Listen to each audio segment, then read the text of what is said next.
Well, hello there, great person probably interested in science.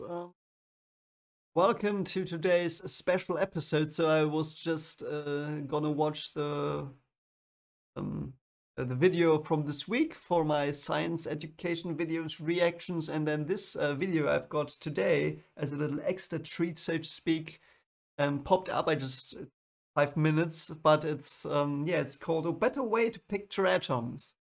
Why was I so interested in this? Because this is my area of expertise. This is something where I'm really an expert in. So I often say I'm not that much an expert in astrophysics and quantum physics. I am kind of an expert, but atoms, and a better way to picture atoms, that's actually my something that is very close to my PhD thesis. I've discussed that question in length concerning the psychological and the physics backgrounds to that topic, picturing atoms, so to speak. It was a bit more, but that was one of the main things. So I was quite curious what they did here, if they do it correctly, or if I have something to shout about. I won't shout, never do. But I was very intrigued by this. So it's from a channel that's called Minute Physics. Oh, it's got many clicks. So might be a great video, but let's just see. And yeah, I will pause in between so I can give you my comments. So let's see what I have to comment today. And there's already a little dog thing that you can't see because I'm in front of it. There's the little dog thing. There's a person thing. Let's see. Google for sponsoring a portion of this video, for supporting small businesses, and for helping people find jobs. Thank More you, about Google. all that at the end. Don't be evil. Atomic orbital. Okay, that's already funny because this is the logo. Let's see what he's got to say about the logo, because that's obviously not how you picture an. I mean, you can picture an atom like this, but it's the picture from 1910. So, well, around 1910, not specifically, but doesn't matter which year. So, this is already intriguing me, and I've seen that he already said something about this. So let's see. Atomic orbitals have long been a source of frustration for me. On the one hand, you have simple cartoon diagrams that make them feel friendly, but which are so varied and vague they don't really convey much beyond the basic idea that atoms have a nucleus and some electrons. Oh, okay. Some people try That's already a very problematic use of a word, orbital. In none of these pictures there's an orbital. It actually had I read a paper once where they confused this as well, so this is not a stupid mistake. I think some people actually call these orbitals because there was things orbiting, so to speak. Could call them an orbital, but orbital is also the term we use in physics to describe something different, which we will probably come to today because I've seen it in the thumbnail. But yeah, these are not called orbitals. They are called orbits. So those are orbits, and this isn't even orbit. If you use this model, it's mostly static, even though there's no physicist that ever described not really described electrons on being static. Never.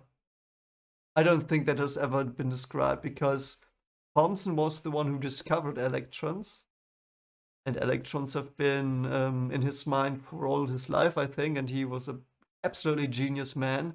And he had this plum pudding model, which is basically this, even though most people don't know that it is, because most people think, okay, it's the thing, and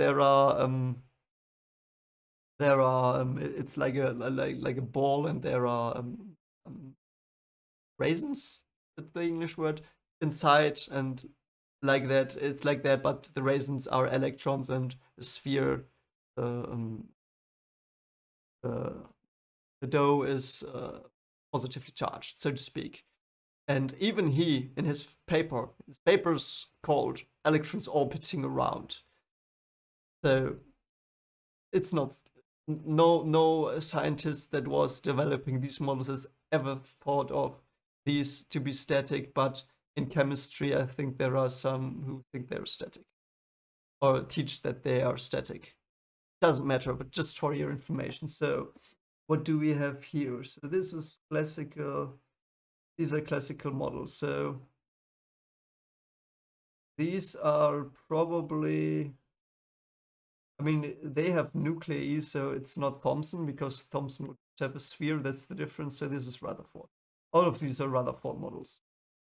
Rutherford was a student of Thomson, so he carried on his work, and Thomson had probably developed the Rutherford model as well. So yeah, but let's see where we go. Have a nucleus and some electrons. Some people try to take the cartoony diagrams and make them feel more random or quantum, which is an improvement, but they're still very much just cartoon stand-ins for the vague idea of atom. Okay, yeah, and he's completely right. I'm sorry. Yeah, so anyway, this is obviously also problematic in a way for your conceptual understanding of quantum physics, because there are no things moving around. Moving around itself doesn't really exist in quantum physics. It doesn't. Nothing can move except for wave packages, so to speak, or waves.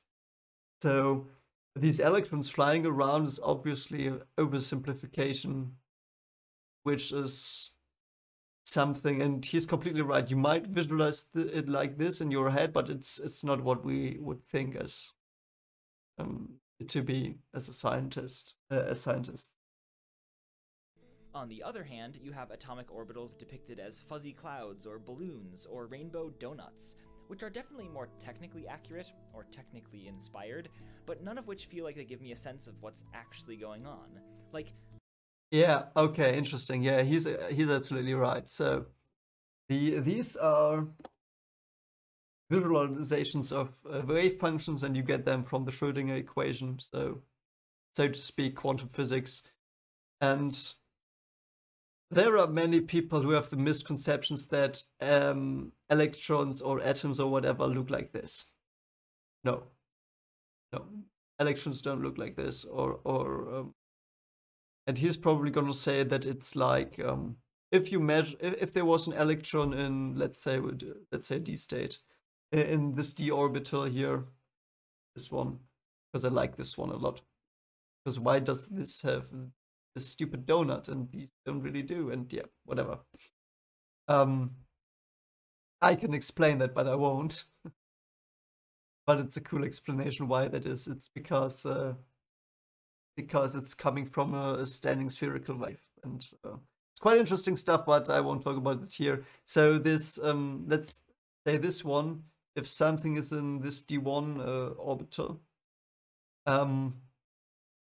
what does it mean? It means if you measure this 1 trillion times, the electron will appear roughly in this shape.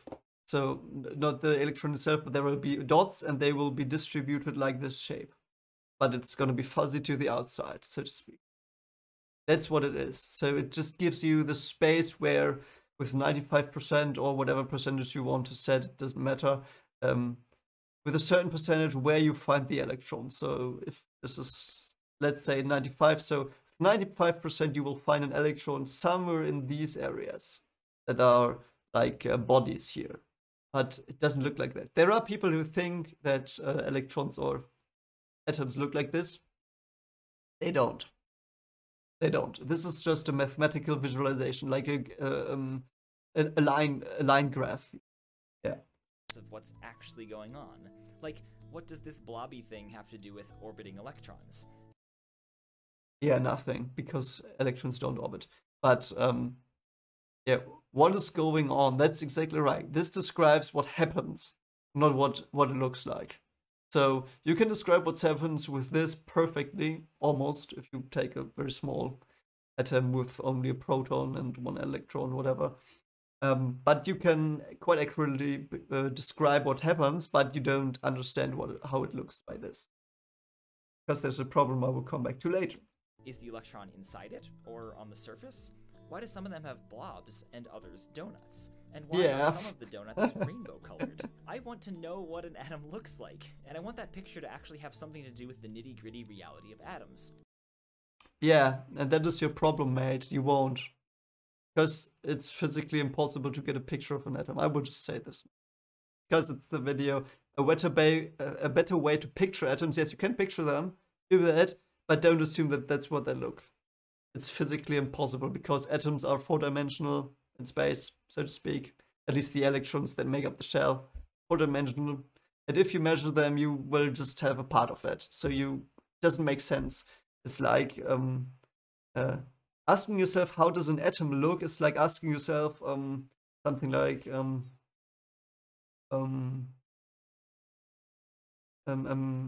does hay taste yellow? Something like that, you know, it doesn't make sense. This question doesn't make sense. Since they are indeed real things. You know, like how a diagram of the solar system is both a totally But what is real? not to scale caricature, and yet also represents the very real idea that the planets all orbit the sun in roughly the same plane, and that some are farther out and some are closer in, and if it's animated we get to see that the closer planets complete their orbits more often. It's a nice picture, and that's what I want for atoms. Yeah, but it's more. Because this doesn't tell you how it looks. I mean, it also does in this case, but it tells you how it works, and that's why we have this. That's all. Because it tells us how it works, not what it looks like.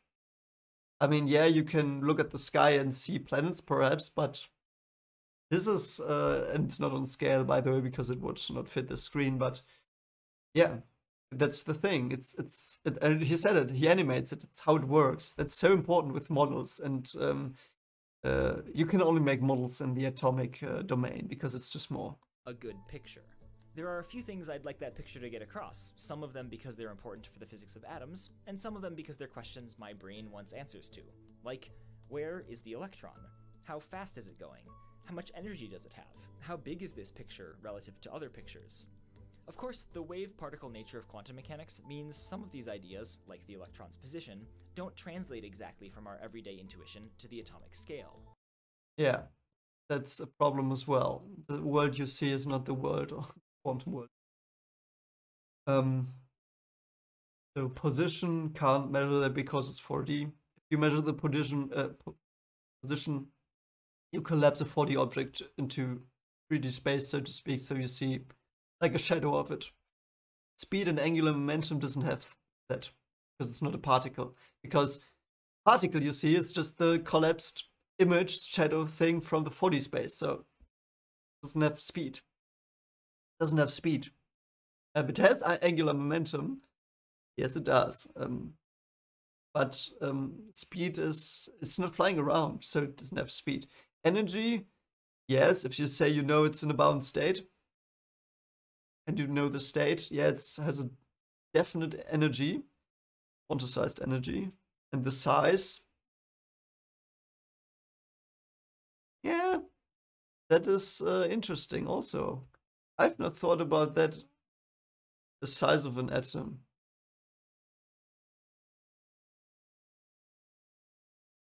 You would probably say I mean, it's probably definition, but you say 95 or 90% probability, and then you get the size. And by the way, if you take the, you probably take all the possible configurations and make a superposition, and from that you get like a sphere, and that's the ball radius, and yeah, whatever. So size is even difficult.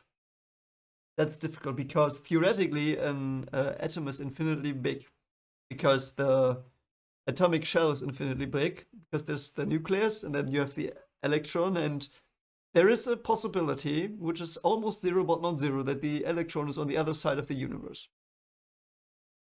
Because the function that describes the electron is defined in all 3D space, so to speak, you know, and that's the problem. So size doesn't make sense in quantum physics. I mean, you can define it. You can say, yeah, 90% probability to measure it is this area, yeah, and you can call that size, but really, that concept doesn't really make sense anymore as well. Yeah. But there is a way of thinking about wave-particle duality where you picture the wave function as a bunch of water, and the particle as a speck of dust in that water. The particle is mostly guided by where the water goes, and the water is guided by the equations that determine how water behaves depending on its circumstances. And if you apply the mathematics of that idea to atomic orbitals, and then render it in 3 dimensions, here's what you get. Isn't it? The Broglie boom, I think, does not explain quantum entanglement, therefore it's not a good idea to do. I mean, it works in this case, but it's, as far as I know, and there are people who, some philosophers I know, quantum philosophers, they say, yeah, you can do this, but the problem, if you go down this road he's doing here, you run into a wall with entanglement, as far as I know. Because, and then you have this fluid thingy here, and then you, I mean, if you look at this, don't you think it does that? There are things flowing around? No. No, and this is just one wave function of one electron. So, if you take, what is this? F? I think it's 1, 2, 3, 4. Or is it more? G? Is this a G orbital? You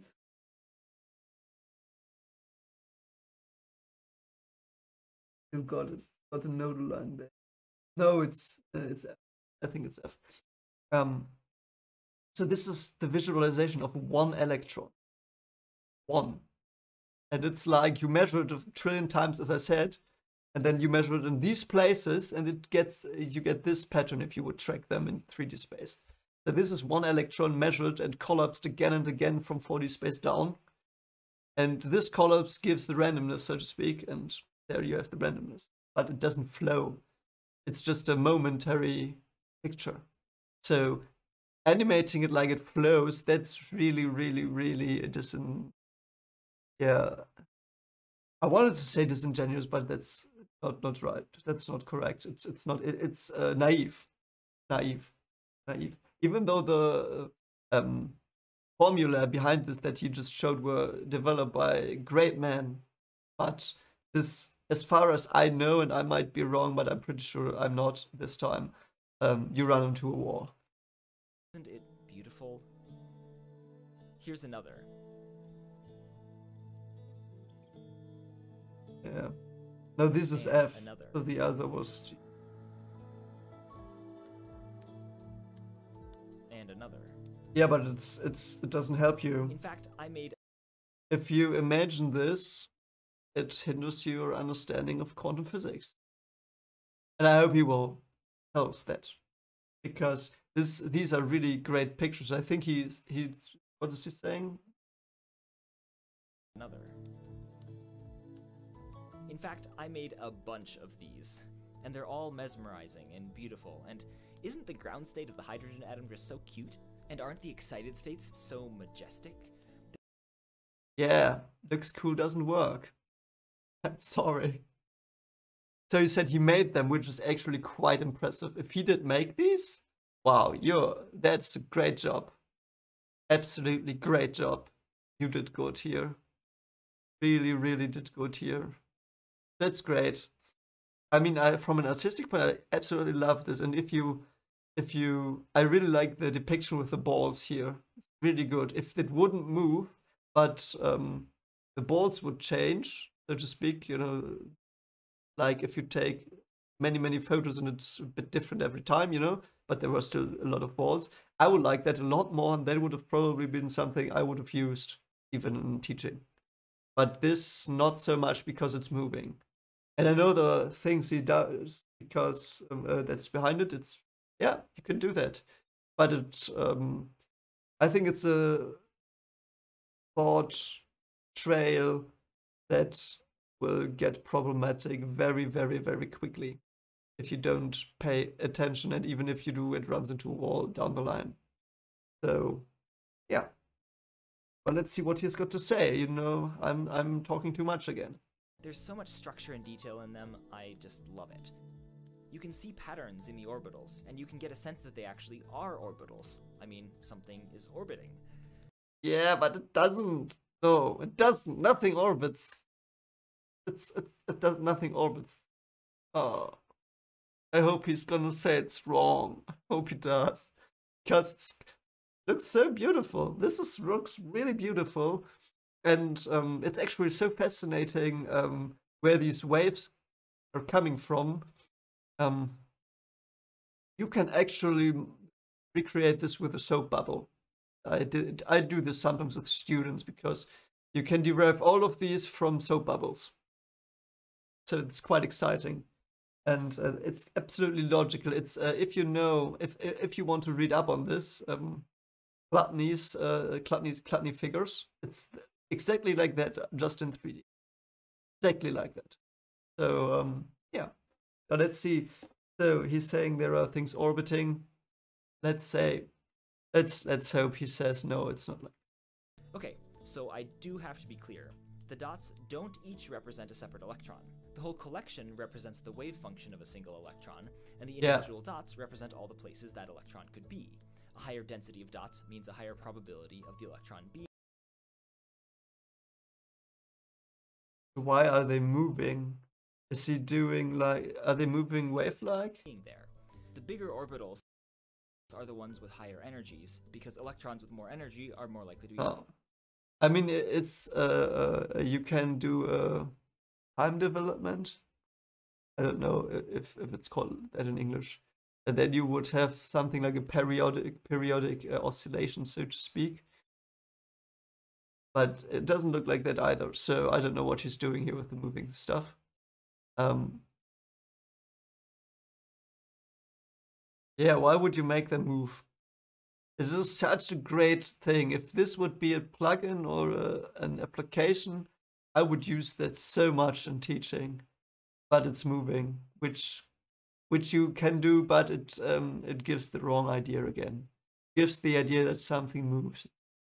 Movement doesn't make a lot of sense in quantum physics if you talk about little dots moving. It doesn't make any sense. You can get very, very bad misconceptions from imagining it like that if you are not careful.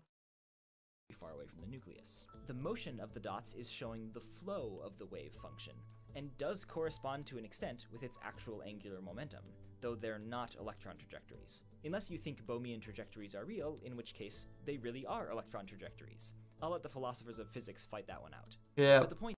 Yeah, they are on a losing field, I think. But I have to be clear, I'm Copenhagen, so I think about 20% or so are Bohmian. In philosophy, I think there are many people who think, yeah, Bohmian is not that far off, but I think physicists, most of the quantum physicists I know, think that it's not a literal thing. And he's right. I mean, you can model it with the formulas, but it's not a real flow, so to speak. And again, he said angular momentum, something is turning. No, it's not. It's like the spin video. No, it's not a spinning ball. It's not. The point is, these visuals are created by representing actual electron wave functions in a visual language that our brains can understand, that of objects and light and shadows and motion in 3D space. There's actually stuff orbiting, and they're pretty. I hope you like them as much as I do. Oh, one final thing. I 100% get that these are not easy to draw. So if you want a cartoon representation of an atom that's simple but more closely based in atomic physics, here's my proposal. It's based on the orbitals from the p block of the periodic table. One of them has the electron orbiting one way, one in the opposite way, and in the third one the electron is orbiting the same amount, but around some perpendicular direction, and we can't know which is why the dots aren't moving in the middle orbital, and why I've drawn a dotted line and question mark for the sideways circle. And if you want, you can add an electron to each orbital. I have to say, I really like what he does, but the way he's explaining it is not the best for learners. What he did not, so I hope it didn't come off like that. He did not make a single mistake by modeling this, because it's the formula, obviously. And you can model it like something flowing, but it's like the probability where exactly you measure them flows a bit. It's not an electron that flows. So don't get me wrong, it's very good, but I just wished he wouldn't have done the moving part. Or 2 electrons, one oriented spin up and one spin down. This is a minute physics approved cartoon representation of an atom. But really, the beautiful 3D ones are where my heart is. But you drew spin on a... You drew spin on a little spinning ball. I'm so sorry, mate. That's so good. Oh god. He did such a great job, but why did he end it with this stupid spinning whatever? Oh, Jesus. Jesus Christ. When Google reached out to yeah, it's and Google sponsored it. Yeah, thank you, Google. Yeah, I think that was it. I'm a bit disappointed that he didn't say, yeah, but it's not like this. So you didn't really explain it. I think I mean, I tried to explain it. I was probably not clear as well, but it's like this. Imagine there being and I know this sounds stupid. Imagine like there being a 4-dimensional soap bubble, and the every time you measure it, it pops. And somewhere inside the soap bubble, there's a point that you have on your computer screen. And the moment you have measured it, it's a bubble again. And the moment you measure it again, it pops and the dot is somewhere else. And if you do this a trillion times, it looks something like this, perhaps. Yeah. It's like that. And it's so unfortunate. He's doing so much, and I've seen this video. It had 1 million views, and the visuals are correct and they are great. I like the visuals a lot, but his explanation in the video are extremely misleading. Which is not his fault, I think. I mean, he's not a quantum physicist. Not his fault. It's something many people get wrong. But it's so unfortunate because the things he created are absolutely great. They're very good. And the stuff he said in the end with the current density or something like that, that's actually quite nice as well. But he said again, he always said it's like things are moving, it's like things are flowing around or whatever. He said it's like that. But he never said, but actually it's not like that. He never said it's not moving. He never did, and it's not moving. Save for if you say, yeah, there are paths, but I can't measure them. Which is something that's from years ago, I think. It's outdated. As far as I'm concerned, it's outdated. Because you can't explain entanglement with that. Can't explain entanglement. So, yeah. I know I rambled on a lot, and I hope I was not very clear in some parts, because I could have talked about this for hours. And I didn't want to, because you don't have infinite time. So I tried to keep myself short, and I might have stumbled upon some things whilst telling you. So yeah, perhaps you like this. I know I really didn't let him get to say a lot, and I paused a lot again, but that's my style. I've decided I will pause. I just have to pause. I can't. In this video, every 2 seconds there was something I had to say, because this is probably something I'm one of the world's leading experts in.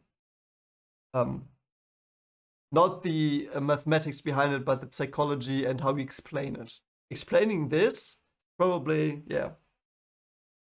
So, anyway, if you like this, consider liking and subscribing. If you have suggestions to videos, or if he did other stuff, that's cool as well. Because, yeah, if you want to show people this, what I've talked about, you want to visualize that, this is great for that. But Yeah, it's not showing the measurement process that leads to these pictures. And that's what he missed and did not say here. Didn't say that you have to measure it 1,000 times to get this picture. To measure, and the next seconds you have to measure it 1,000 times, and then you get the picture, which is a bit tilted, so to speak. And you can't even say from one measurement to the other if it's the same electron still, because it's not. It's not. Yeah, I've rambled on enough. Hope you have a happy day. Foundation will be out tomorrow or the day after that, because currently I did not get to see it in the weekend. I just slept because I had the flu. Will be out soon, and yeah, might just get as well. Hope you have a very good day. See you soon, perhaps. Bye.